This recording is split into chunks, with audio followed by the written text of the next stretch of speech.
Hi everyone, here today at the Seagrey conference or colloquium in India.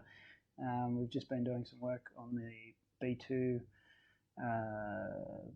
working group 2.67 for wood poles and decided to have a sit down and a chat with Nelson Bingel. He's very knowledgeable on wood pole design and performance in the US, so I thought it would give you guys a different perspective on what happens around the world. So we did discover that we operate differently today, didn't we? There's been a few very interesting discussions, hasn't there? Yes. So thanks for letting me do this. So, Why, sure. So first of all, when did you start, and who was it with?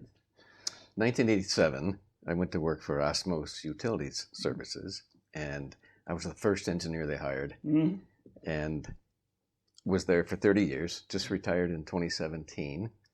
And you might recognize the name from having purchased Logsys recently. Yeah. And I'm still on retainer with them, and they kind of support my code activity, being on the NESC, and I do a lot of product development yet for them. So. Yeah, cool. So what was your first role with them? What was your job? Pole restoration. Okay. Yeah. They had been doing pole restoration for a while, but had never really engineered it. Yeah. And so that was my job, engineer it. And I modified the shape and improved it, and we did very well. So the reinforcing system was the main. My starting job. Yeah. Okay. Yeah. Cool. Yeah. So I guess what made you choose that line of work? Did you always think that you were going to be involved in utilities, or did you? No, but I'm a mechanical engineer. Yeah. And this was a structural type of job, which interested me. And I thought I had already been working somewhere else for 10 years, and I thought, well, I'm going to have to go back to some of the books from school to do the design work. But I was able to do that, and really enjoyed. The thing about it is everything's always different and new. I never got bored in my job all those years because every year, every month, whatever it is, was something different. Yeah. Did you hear that? I keep telling people that wood poles aren't boring, but I don't believe me. Not at all. No, it's always different, isn't it? Always different. What's been the biggest change in the utility industry in the US during your career, do you think?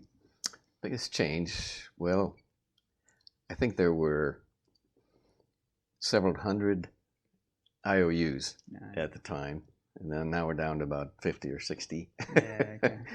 So there were a lot of merging going on, and there was a era there where they were kind of pegged as competitors to each other, and they were keeping things close to the vest and not sharing information. And we're past that now, I think. So it's more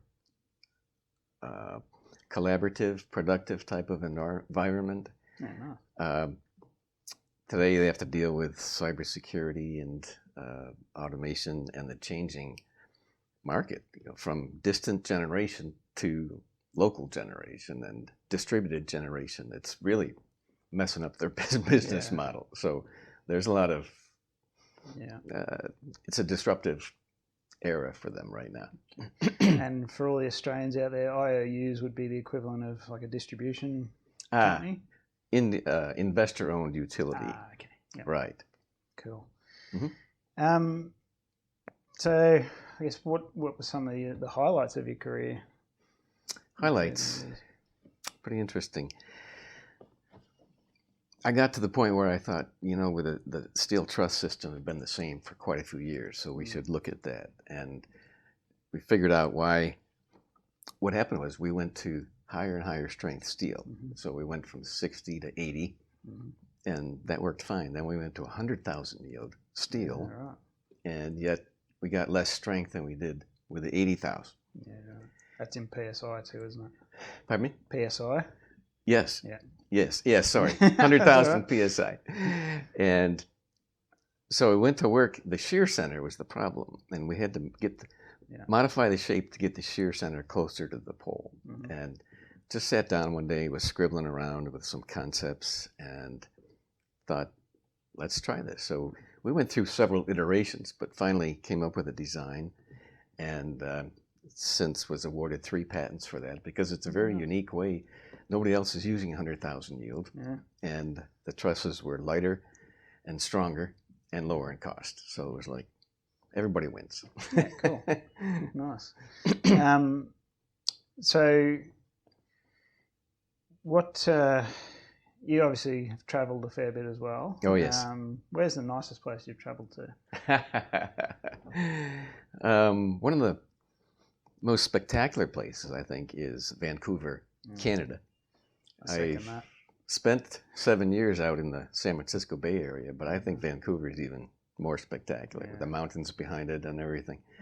So that's one of my favorite spots. As far as something maybe a little more romantic, my wife would go to, that would be Charleston, South Carolina, or Savannah, Georgia, those places. Okay. Yeah. Nice. What do you think will have the biggest impact moving forward on overhead line design and maintenance? Either negative or positive? Well, the 5G wireless networks are a big deal right now, and I'm surprised that there's such a lack of information exchange between telecom and electric. Yeah. And it's gotten to the point where they're actually conflicting, and with the antenna range only being 300 meters, you need a lot of them, and there just isn't a lot of cooperation there. So I would say that, along with distributed energy, where rooftop solar or microgrids and that kind of thing, that's a challenge for both sides right now. Utility electric wants to be safe. What I honestly think happened was every utility in the country went to a couple of standards engineers and said, figure out where it's okay to put these poles or these antenna.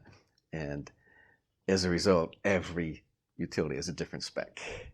Some say single phase only, and some say 3 phases is fine, and some say 1 antenna per pole, some say 2 antenna, no equipment. Yes, you can have equipment, and it's just all over the map. So it's a struggle to get that built out. Coordination's still a big struggle, isn't it, for utilities everywhere? Yes. Okay. So what are you looking forward to personally in your retirement? Well, I've 10 grandchildren now, and I like to spend time with them and invest in them, because I remember my grandparents, and it's a great opportunity to have a positive influence on them. I still like to water ski, belong to a water ski club, and we'll have more time to do that. And my wife and I don't necessarily need to travel a lot, because we have traveled a lot. But already, right now, I'm sleeping in, and I'm still working, but at my pace, and life is good. Nice. Awesome. This one's an interesting one. What do you wish someone told you at the start of your career? One thing, when I was in high school, I knew I wanted to be an engineer, and I never gave thought to becoming a school teacher. And I look around now, and school teachers have a pretty good life.